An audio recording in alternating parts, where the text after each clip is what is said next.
समीकरण क्या आई थी अपने पास, एक्स डैश बराबर gamma x minus v t, y dash बराबर वाई, जेड डैश बराबर जेड, टी डैश बराबर gamma t minus x v upon c square, यही थी।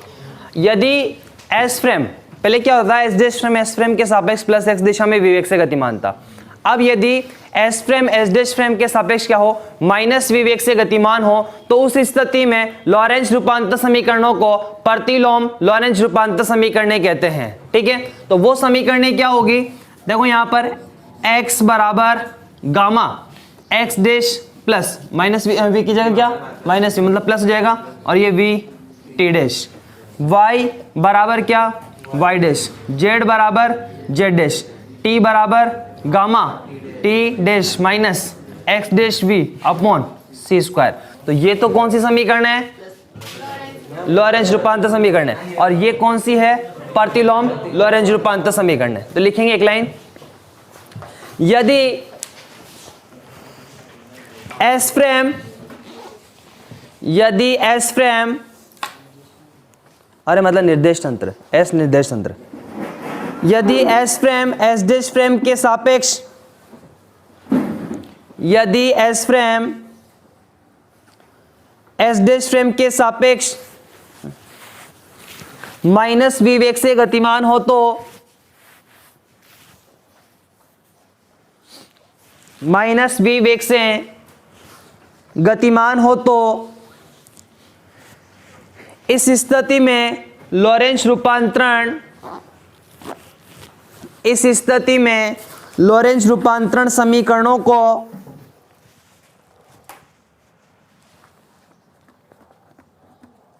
इस स्थिति में लॉरेंज रूपांतर समीकरणों को प्रतिलोम लॉरेंज रूपांतर समीकरण कहते हैं, प्रतिलोम लॉरेंज रूपांतर समीकरण कहते हैं।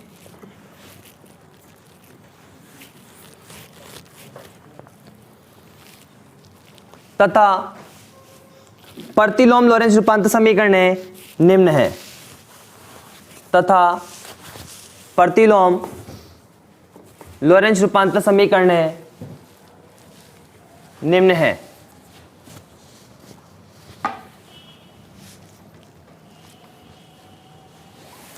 ये समीकरण लिखें यहां से, x बराबर gamma x dash plus v t dash, y बराबर वाई डैश, z बराबर जेड डैश, और t बराबर gamma t dash plus x dash v upon c. याद होनी चाहिए समीकरण है।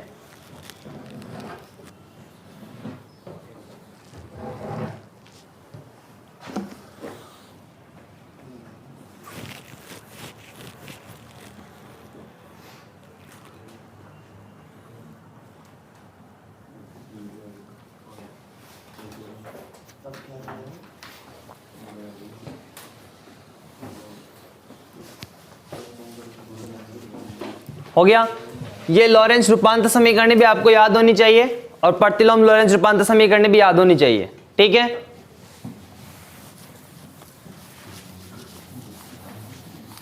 इसके बाद एक क्वेश्चन लिखो, सिद्ध करो कि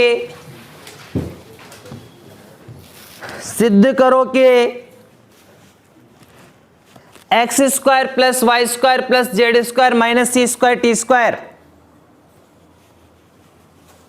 सिद्ध करो कि x square plus y square plus z square minus c square t square Lorentz रूपांतरण के अंतर्गत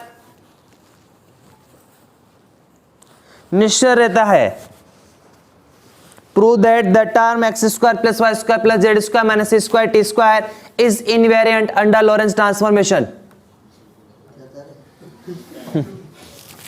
सिद्ध कीजिए कि x square plus y square plus z square minus c square t square Lorentz रूपांतरण या लॉरेंज क्या लिखा मैंने, लॉरेंज रूपांतरण के अंतर्गत निश्चय रहता है।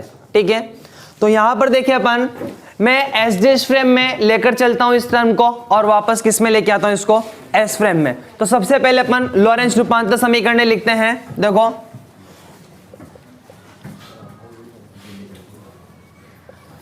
एक्स डैश बराबर gamma x minus v t, y dash बराबर वाई, जेड डैश बराबर जेड, टी डैश बराबर gamma t minus x v upon c square. ठीक है, अपन किस में लेकर चलते हैं, एस डैश फ्रेम में, और किस में लेके आएंगे, एस फ्रेम में। तो देखो एक्स डैश का स्क्वायर प्लस वाई डैश का स्क्वायर प्लस जेड डैश का square minus c square t dash का स्क्वायर बराबर। ठीक है, ये रिजल्ट किस में लाना है, एस फ्रेम में। तो एक्स डैश का स्क्वायर का मान कितना है अपने पास, gamma square x minus v t का होल स्क्वायर, फिर प्लस वाई डैश का स्क्वायर मतलब वाई स्क्वायर, जेड डैश का स्क्वायर मतलब जेड स्क्वायर, फिर minus c square t dash का स्क्वायर का मतलब गामा स्क्वायर, गामा स्क्वायर और t minus x v upon c square का होल स्क्वायर। ठीक है, तो यहां से ये गामा स्क्वायर, इसका होल स्क्वायर खोलेंगे तो x square plus v square t square minus 2x v t plus y square plus z square minus c square gamma square t square plus x square v square upon c की power 4 minus 2t या 2x, देखो 2x t v upon c square हो गया, into कर दें gamma square x square plus gamma square v square t square minus 2x v t gamma square plus y square plus z square minus c square t square t square gamma square minus x square v square gamma square upon c square.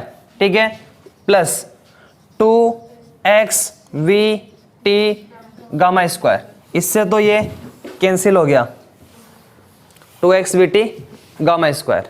ठीक है, अब अपन क्या करते हैं, x square वाले पद को अलग सेपरेट करते हैं, वाई स्क्वायर वाले को अलग, जेड स्क्वायर वाले को अलग और सी स्क्वायर टी स्क्वायर वाले पद को अलग सेपरेट करते हैं। तो यहां से एक्स स्क्वायर एक तो इसमें आ रहा है और एक यहां आ रहा है। ठीक है, तो मैं गामा स्क्वायर एक्स स्क्वायर में कॉमन ले लेता हूं, तो यहां से कितना बच रहा है अपने पास 1 minus v square upon c square plus y square plus z square minus c square t square gamma square में कॉमन ले लेता हूं यहां से, तो यहां से तो ये 1, फिर माइनस यहां पर देखो ये सी स्क्वायर गामा स्क्वायर और टी स्क्वायर कॉमन है, तो क्या होगा v square upon c square, भाग दे दिया मैंने भाई, गामा स्क्वायर और टी स्क्वायर तो कॉमन हो ही गया और ये सी स्क्वायर नहीं था तो उसका भाग दे दिया, तो ये मैंने भाग दे दिया।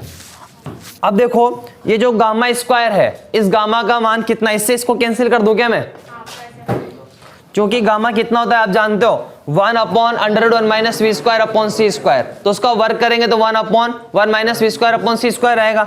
वैल्यू पुट कर देता हूं मैं 1 upon 1 minus v square upon c square, ये x square 1 minus v square upon c square plus y square plus z square minus c square t square, और ये 1 minus v square upon c square है ही सही, और gamma square का मान 1 upon 1 minus v square upon c square. ठीक है, तो ये तो इससे कैंसिल हो गया, ये इससे कैंसिल हो गया, तो कितना है अपने पास एक्स डैश का स्क्वायर प्लस वाई डैश का स्क्वायर प्लस जेड डैश का square minus c square t dash का स्क्वायर बराबर x square plus y square plus z square minus c square t square. ठीक है, हो गया सिद्ध, यही था, लिखें इसे।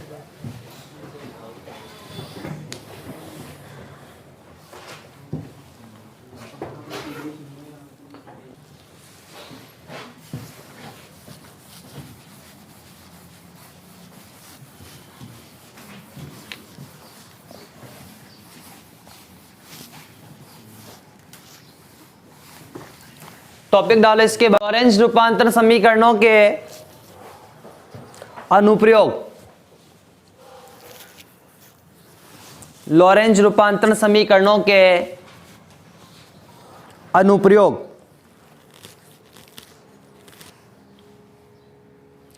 लॉरेंज रूपांतर समीकरणों के अनुप्रयोग। पहला है लंबाई में संकोचन।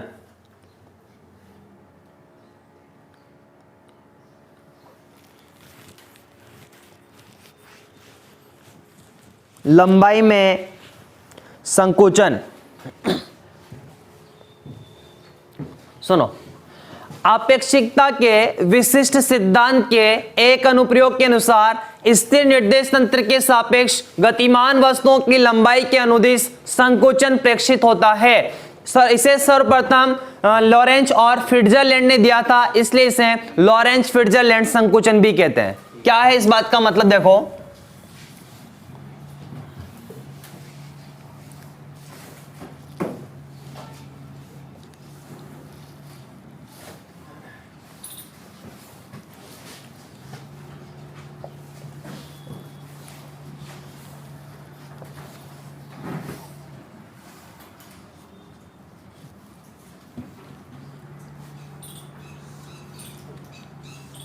ये कोई छड़ है,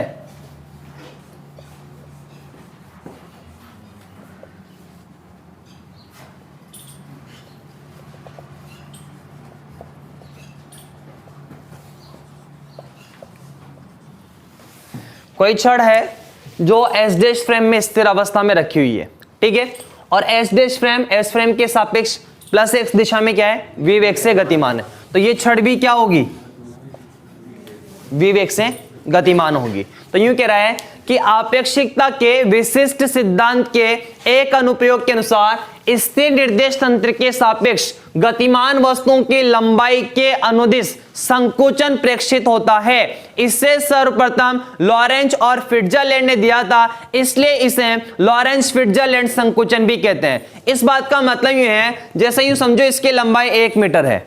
कितनी है? 1 मीटर है। तो जब ये गतिमान होगा, ये गतिमान होगा एस फ्रेम मतलब एस फ्रेम के सापेक्ष जब विवेक से गतिमान होगा, तो ये छड़ भी क्या होगी? विवेक से गतिमान होगी। तो इसकी लंबाई में क्या होगा? संकोचन होगा।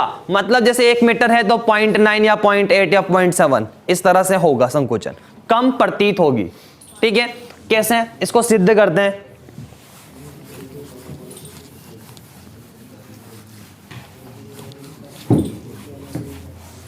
देखो, माना चित्रानुसार एस डैश फ्रेम, या यूं कहूं कि एस डैश फ्रेम में एक छड़ स्थिर अवस्था में रखी हुई है और S dash frame S frame के सापेक्ष प्लस एक्स दिशा में वी वेग से गतिमान है। तो ये छड़ भी क्या होगी? वी वेग से गतिमान होगी।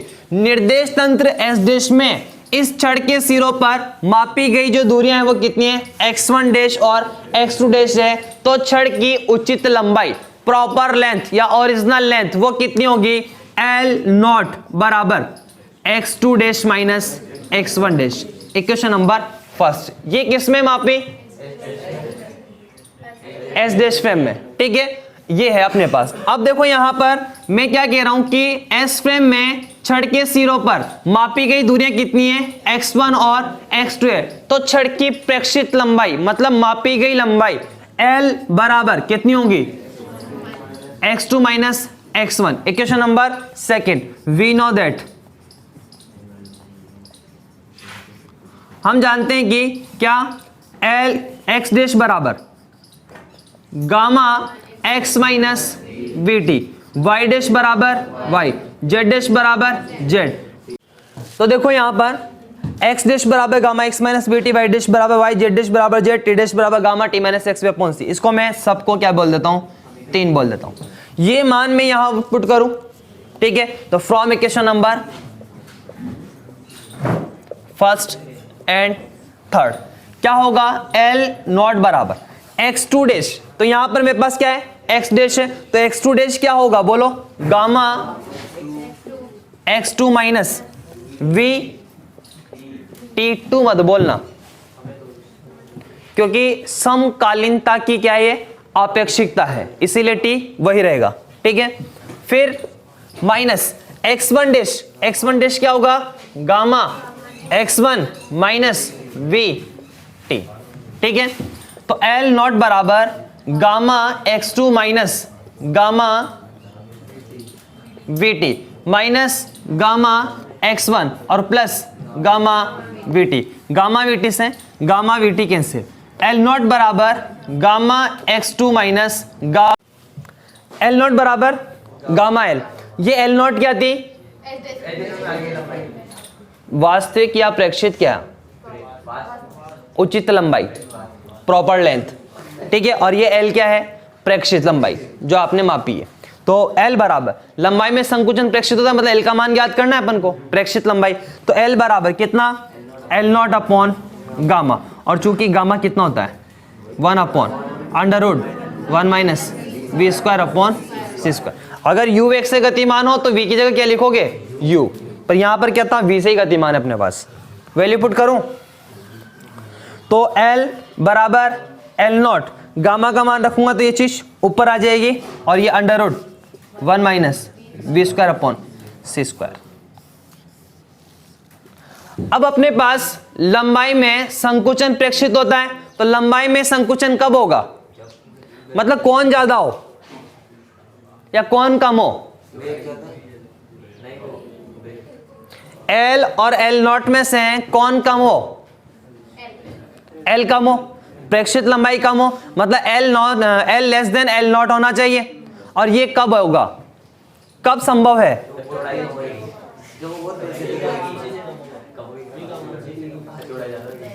देखो, अगर मैं सबसे पहला पॉइंट v ग्रेटर देन सी तो ले ही नहीं सकता, या v ग्रेटर देन सी तो ले ही नहीं सकता। कण का वेग प्रकाश के वेग से ज्यादा नहीं होता, ठीक है, पर एक पार्टिकल है, हाँ, उसके लिए कण का वेग प्रकाश के, तुझे को कैसा पता है? आपने बताया होगा। मैंने बताया था क्या? हाँ, तो ये कण का वेग, मैंने सोचा इसको कैसे पता है ये चीज। कण का वेग प्रकाश के वेग से अधिक नहीं हो सकता, ये वाला केस तो अपन ले ही नहीं सकते। दूसरा v बराबर c पर देखें, v बराबर c पर अगर देखें, ये तो हो सकता है फोटोन का होता है, फोटोन प्रकाश के वेग से गतिमान होता है। तो यहां पर कितना होगा? 1 अपॉन 1, 1 माइनस 1 0, ये भी नहीं हो सकता। तो अगर v लेस देन c देखें तो v upon c less than 1, मतलब v square upon c square का मान 1 की तुलना में नगण्य हो, तब भी l बराबर l नॉट, कोई संकोचन नहीं हो रहा। तो फिर कब होगा? उसने बताया ना अभी, v लेस देन c हो, ओनली क्या हो? v लेस देन c हो, ठीक है। तो फिर क्या होगा? l less than l not. लंबाई में क्या होगा? संकुचन प्रेक्षित होगा। क्या है लंबाई में संकुचन? बस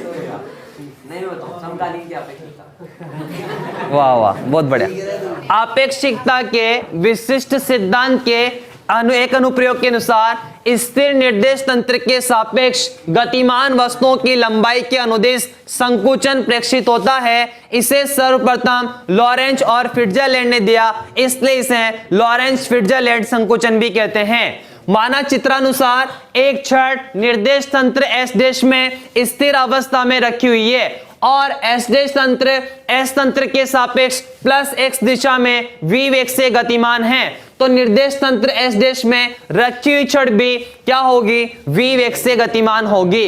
किसी समय t पर एस देश फ्रेम में छड़ के सिरों पर मापी गई दूरियां x1 डैश और x2 डैश हो तो छड़ की उचित लंबाई, प्रॉपर लेंथ क्या है? एल नॉट बराबर x2 माइनस x1 डैश। लंबाई इसने मापोगे इसकी, ये प्रॉपर लेंथ है, ओरिजिनल लंबाई है, ठीक है। उचित लंबाई कहा मैंने इसको, इक्वेशन नंबर फर्स्ट। फिर निर्देश तंत्र एस देश में छड़ के सिरों पर मापी गई दूरियां कितनी है? x1 और x2 है, तो प्रेक्षित लंबाई मतलब मापी गई लंबाई क्या?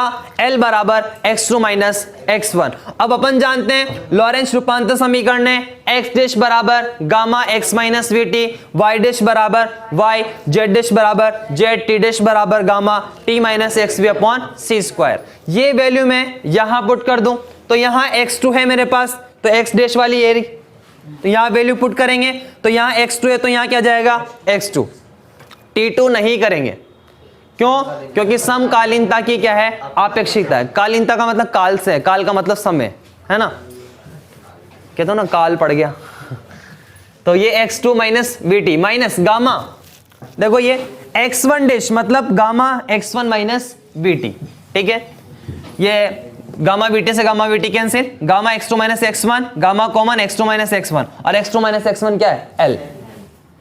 ठीक है, तो L बराबर L नॉट अपॉन गामा, और गामा कितना होता है? 1 upon under root 1 minus v square upon c square. Value put करना तो L बराबर L naught under root 1 minus v square upon c square, और ये कब होगा? अगर V लेस देन सी हो। इफ V लेस देन सी, तो L लेस देन कितना? L not. लंबाई में क्या होगा? संकुचन प्रेक्षित होगा। लिखेंगे आपेक्षिकता के विशिष्ट सिद्धांत के, आपेक्षिकता के विशिष्ट सिद्धांत के, आपेक्षिकता के विशिष्ट सिद्धांत के एक अनुप्रयोग के अनुसार, आपेक्षिकता के विशिष्ट सिद्धांत के एक अनुप्रयोग के अनुसार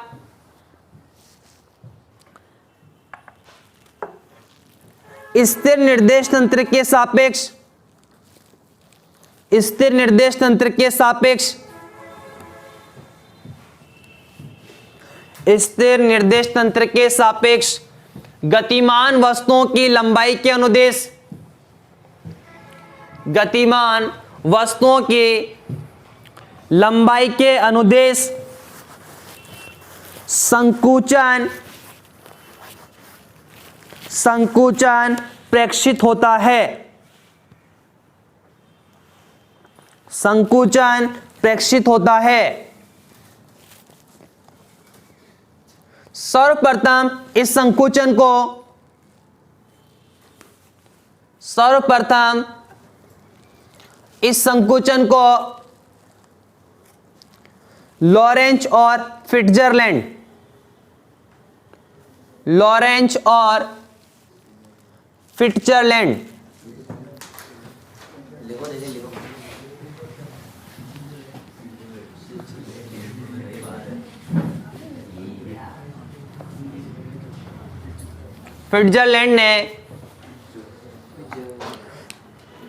फिट्जरलैंड ने प्रेक्षित किया, इसलिए इसे लॉरेंस फिट्जरलैंड, इसलिए इसे लॉरेंस फिट्जरलैंड संकुचन भी कहते हैं, इसलिए इसे लॉरेंस फिट्जरलैंड संकुचन भी कहते हैं। डायग्राम बनाओ।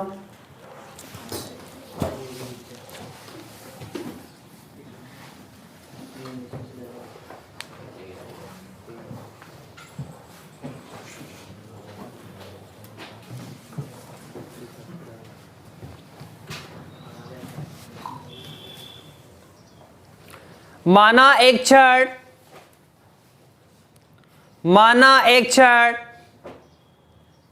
निर्देश तंत्र एस डैश में, माना एक क्षण निर्देश तंत्र एस डैश में स्थिर अवस्था में रखी हुई है, माना एक क्षण निर्देश तंत्र एस डैश में स्थिर अवस्था में रखी हुई है तथा निर्देश तंत्र एस डैश, तथा निर्देश तंत्र एस डैश एस तंत्र के सापेक्ष, एस तंत्र के सापेक्ष, एस तंत्र के सापेक्ष प्लस एक्स दिशा में v वेग से गतिमान है, प्लस एक्स दिशा में v वेग से गतिमान है। अतः एस डैश फ्रेम में रखी हुई छड़ भी, अतः एस डैश फ्रेम में रखी हुई छड़ भी एस फ्रेम के सापेक्ष एस फ्रेम के सापेक्ष प्लस वी वेग से गतिमान होगी, प्लस वी वेग से गतिमान होगी। नेक्स्ट लाइन में, किसी समय टी पर, किसी समय टी पर एस डैश फ्रेम में, किसी समय टी पर एस डैश फ्रेम में छड़ के सिरों पर मापी गई दूरियां, छड़ के सिरों पर मापी गई दूरियां x1 डैश व x2 डैश हो तो x1 डैश व x2 डैश हो तो छड़ की उचित लंबाई, छड़ की उचित लंबाई प्रॉपर लेंथ L नॉट बराबर x2 dash minus x1 dash. Next line में, यदि छड़ के सिरों की स्थितियां, यदि छड़ के सिरों की स्थितियां एस फ्रेम के सापेक्ष, एस फ्रेम के सापेक्ष क्रमशः x1 व x2 हो तो x1 व x2 हो तो छड़ की प्रेक्षित लंबाई, छड़ की प्रेक्षित लंबाई L बराबर x2 माइनस x1। फिर लिख लो पूरा।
L less than L not.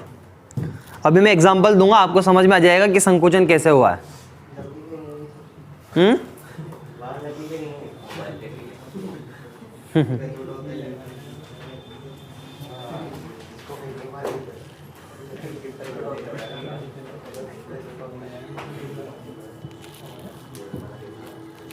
अर्थात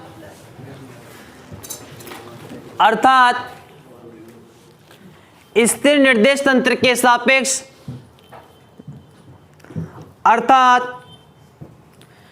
स्थिर निर्देश तंत्र के सापेक्ष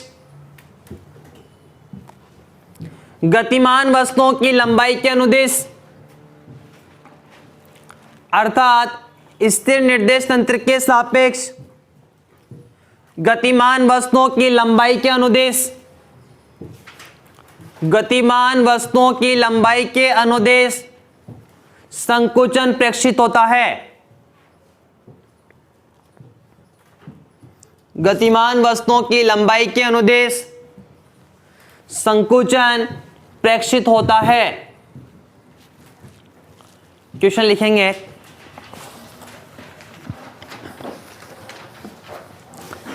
1 मीटर स्केल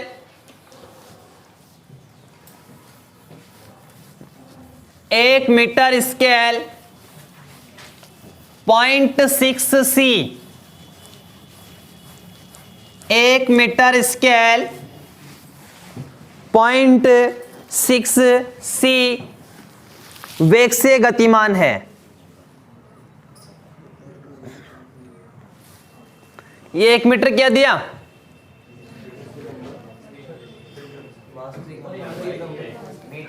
एल दिया या एल नॉट दिया? एल नॉट 1 मीटर और वी कितना दिया? 0.6 सी। आगे लिखें, 1 मीटर स्केल 0.6 सी वेग से गतिमान है, इसकी प्रेक्षित लंबाई ज्ञात करो। क्या पूछ रहा है? यल यल यम यन, हाँ नहीं सुधरोगे ना तुम। तो देखो, वी नो दैट एल बराबर L naught under root 1 minus v square upon c square. तो यहां से एल अपन को निकालना है। एल नॉट कितना? 1 और ये under root 1 minus v square मतलब 0.6 सी का whole square upon c square. तो एल बराबर अंडर रूट 1 माइनस 0.36 सी स्क्वायर अपॉन सी स्क्वायर। सी स्क्वायर से सी स्क्वायर कैंसिल।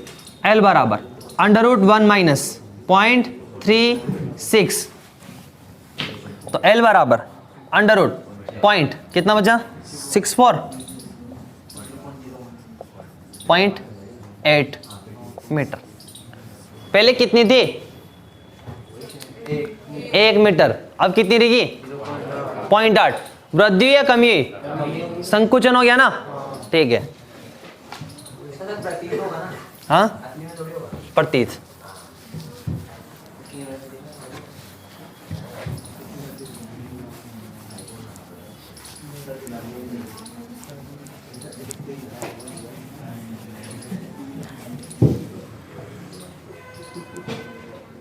देखिए ऐसे बातें नहीं।